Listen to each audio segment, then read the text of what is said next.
മനുഷ്യത്വം മരച്ച മനസാക്ഷിയെ മരവിപ്പിക്കുന്ന പാപപ്രവൃത്തികളാണ് ജീവമാത എന്ന കാരുണ്യ ഭവനിൽ ഉദയഗിരിജ എന്നറിയപ്പെടുന്ന അമ്പിളിയും കൂട്ടാളികളും ചെയ്തുകൊണ്ടിരുന്നത്.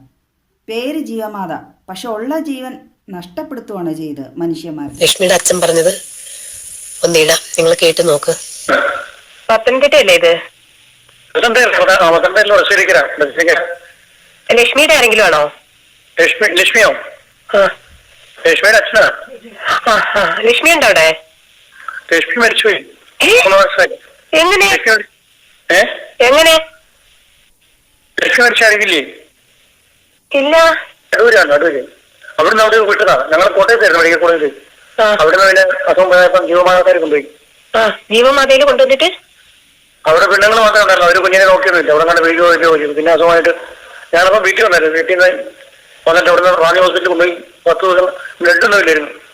10 ദിവസം അവിടെ കിടന്നു. പിന്നെ വീട്ടിൽ വന്നു, മരിച്ചു. 10 ദിവസം കഴിഞ്ഞു.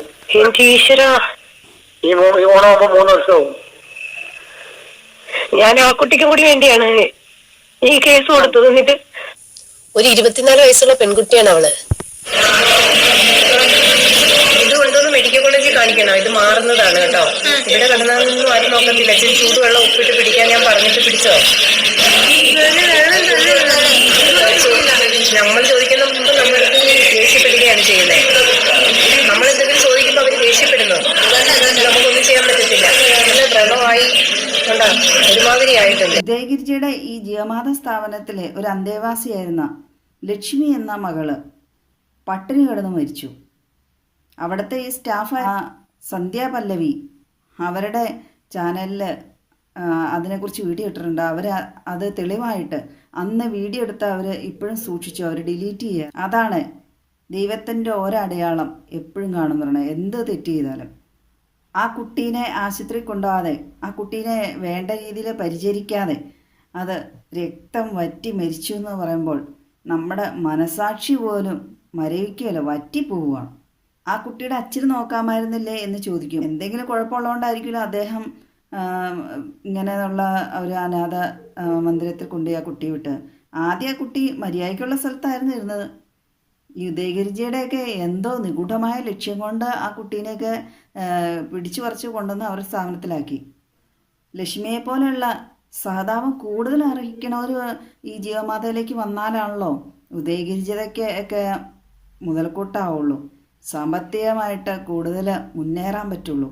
നല്ല രീതിയിൽ നടത്തുന്ന സ്ഥാപനങ്ങളിൽ പോയി അശരണരായ ഭിന്നശേഷിക്കാരായവരെയൊക്കെ താണ് കേണ് അപേക്ഷിച്ച് അവിടെ നിന്ന് വിളിച്ചുകൊണ്ട് വന്നിട്ടാണ് ഇവരുടെ ജീവമാത എന്ന് പറയുന്ന സ്ഥാപനത്തിലിട്ട് പട്ടിണിക്കിട്ട് കൊല്ലുന്നു. എന്തൊരു അക്രമമാണത്. നല്ല രീതിയിൽ പോണ സ്ഥാപനത്തിൽ സ്വസ്ഥവും സമാധാനവും ഒന്നല്ലെങ്കിലും ഭക്ഷണം കഴിച്ച് ജീവിച്ചുകൊണ്ടിരുന്ന രോഗികളൊക്കെ ആയിരിക്കും, അല്ലെങ്കിൽ അനാഥരൊക്കെ ആയിരിക്കാം.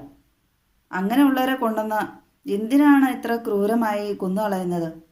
വേറെ എന്തെങ്കിലും ഗൂഢലക്ഷ്യം അതിൻ്റെ ഉള്ളിലുണ്ടോ ഈ ഉദയഗിരിജിക്കും കൂട്ടാളികൾക്കും? നന്നായി അന്വേഷണം വരുമ്പോൾ അറിയാം ഇതിൻ്റെ പിന്നാമ്പുറത്ത് എന്തെല്ലാം കള്ളക്കളികളുണ്ട്, കള്ളക്കഥകളുണ്ടെന്നൊക്കെ. പത്തനാപുരം എന്ന അവരുടെ സ്വന്തം നാട്ടിൽ മകൻ ലഹരിക്ക് അടിമയായിരുന്നു. മകനും കൂട്ടുകാരെല്ലാം ലഹരിക്ക് അടിമയായി അവിടുത്തെ നാട്ടുകാരെല്ലാം പ്രശ്നം ഉണ്ടാക്കിയിട്ട് അവിടെ വീട് വിറ്റ് പോയിട്ട് പിന്നെ കാണിച്ചു കൂട്ടുന്നതാണ് ഇതെല്ലാം. ഇപ്പം മനസ്സിലായി അവരെന്തുകൊണ്ടാണ് അവരുടെ സ്വന്തം നാട്ടിൽ ഇതുപോലെ പുണ്യപ്രവൃത്തിയുടെ പേരിൽ ഒരു സ്ഥാപനം തുടങ്ങാത്തതെന്ന്. അവർക്ക് ഈ സ്ഥാപനം തുടങ്ങിയതിൽ ഗൂഢലക്ഷ്യങ്ങളുണ്ടെന്നുള്ളത് ഉറപ്പാണല്ലോ. കാരണം അവരുടെ കയ്യിരിപ്പ് അത്രയ്ക്ക് നല്ലതാണല്ലോ. കാമുകനെ കൊണ്ട് ഭർത്താവിനെ കൊല്ലിച്ചിട്ട് ഇപ്പം അവർ സുഖമായിട്ട് ജീവിക്കുന്നു. ഉദയഗിരിജിയുടെ ജീവമാതാ സ്ഥാപനത്തിലെ മുൻ സ്റ്റാഫായിരുന്ന സന്ധ്യ പല്ലവി അവരെ ഇവർ കള്ളക്കേസിൽ കുടുക്കി. അവർ നിരവധി വെളിപ്പെടുത്തലിന് തെളിവുകളും ഈ ഉദയഗിരിജിക്കും അവരുടെ സ്ഥാപനത്തിന് എതിരായിട്ട് അവരുടെ യൂട്യൂബ് ചാനലൊക്കെ ഇട്ടിട്ടുണ്ട്. അതുപോലെ തന്നെ സുറുമി എന്നറിയപ്പെടുന്ന ഇവർക്ക് എതിരെ വെളിപ്പെടുത്തൽ നടത്തിയ സ്ത്രീയുടെ ചാനലിൽ ഇവർക്ക് എതിരെ കള്ളക്കേസിൽ കൊടുക്കുന്ന അവർക്ക് വാട്സാപ്പിൽ മെസ്സേജ് വന്നിട്ടുണ്ടായിരുന്നു. അപ്പോൾ ഈ പോലീസുകാരെന്താ നോക്കൂത്തികളാണെന്നാണോ ഈ ഉദയഗിരിജിയൊക്കെ ഉദ്ദേശിക്കുന്നത്? അതോ പോലീസുകാർ ഇവർക്ക് ഇതുപോലെ കള്ളക്കേസൊക്കെ ഉണ്ടാക്കാൻ കൂട്ടു നിൽക്കുകയാണെന്നാണോ? തീർച്ചയായും ഇതുപോലെ പ്രത്യക്ഷമായ പരോക്ഷമായ നിയമാധികാരികളെ കളിയാക്കുന്ന അല്ലെങ്കിൽ അപകീർത്തിപ്പെടുത്താൻ ശ്രമിക്കുന്ന ആളുകൾക്കെതിരെ നടപടി എടുക്കേണ്ടതല്ലേ? കാരുണ്യഭവനിലെ ഓരോ അമ്മമാരെയും സ്വന്തം അമ്മമാരായിട്ടാണ് കണക്കാക്കുന്നത്. ബാലികാ മന്ദിരത്തിലെ ആ കുഞ്ഞുങ്ങളെ അവരെ സ്വന്തം മക്കളായിട്ടാണ് കണക്കാക്കുന്നത്. അതുകൊണ്ട് അവിടെ നടക്കുന്ന അനീതിക്കെതിരെ പ്രതികരിക്കാതിരിക്കാൻ കഴിയില്ല. എല്ലാ മനുഷ്യജീവനും ഒരു വിലയല്ലേ. ഈ ഉദയഗിരിജിക്കെതിരെ ആരൊക്കെ രംഗത്ത് വരുന്നോ അവർക്കെതിരെ എല്ലാം ഭീഷണിയാണ് അവർ. ഇങ്ങനെ എല്ലാവർക്കും എതിരെ അവർ ഭീഷണികൾ മുഴക്കണമെങ്കിൽ തീർച്ചയായും അവർക്ക് ശക്തമായ സ്വാധീനം ഉണ്ടെന്നല്ലേ. ലക്ഷ്മി എന്ന കുട്ടിയുടെ അച്ഛൻ സ്ത്രീകൾ മാത്രമുള്ള സ്ഥാപനത്തിലാവുമ്പോൾ നന്നായിട്ട് നോക്കുമായിരിക്കും എന്ന് പ്രതീക്ഷിച്ചും കൂടെ ആയിരിക്കുമല്ലോ അവിടെ കൊണ്ടുപോയി ആക്കിയത്. പക്ഷേ അവിടെ ഈ ഉദയഗിരിജിയുടെ രണ്ടാം ഭർത്താവിനെ പോലെയുള്ള ആളുകളുടെ വിഹാരകേന്ദ്രമായിരുന്നു എന്നല്ലേ പറയപ്പെടുന്നത്. ഒരു കുടുംബത്തിലെ എല്ലാവരും ആ ജീവമാത എന്ന് പറയുന്ന സ്ഥാപനവുമായി ബന്ധപ്പെട്ടാണ് കഴിയണേ എന്ന് പറയുമ്പോൾ തന്നെ മനസ്സിലാക്കാലോ എല്ലാവർക്കും നിഗൂഢ ലക്ഷ്യങ്ങളാണുള്ളതെന്ന്.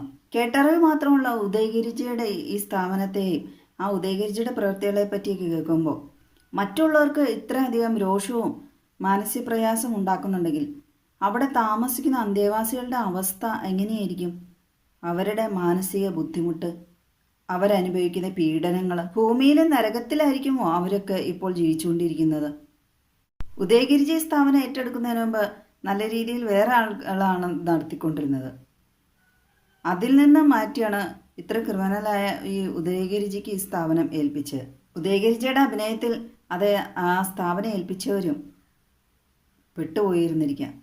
അല്ലെങ്കിൽ അവർക്ക് എന്തെങ്കിലും ലാഭേച്ഛ കണ്ടുകൊണ്ടായിരിക്കും. എന്താണെങ്കിലും അവിടെയുള്ള അനാഥരോട് ചെയ്ത ഒരു ചതിയേപ്പി, ക്രൂരതയേപ്പി. അനാഥർക്ക് ദൈവം ന്യായപാലനം ചെയ്യുന്ന ദൈവദൂതന്മാരുടെ രീതിയിലായിരിക്കാം ഒരുപക്ഷെ ഉദയഗിരിജിക്കെതിരെ ഇപ്പോൾ ഓരോ ശബ്ദങ്ങളും ഉയർന്നു വരുന്നത്.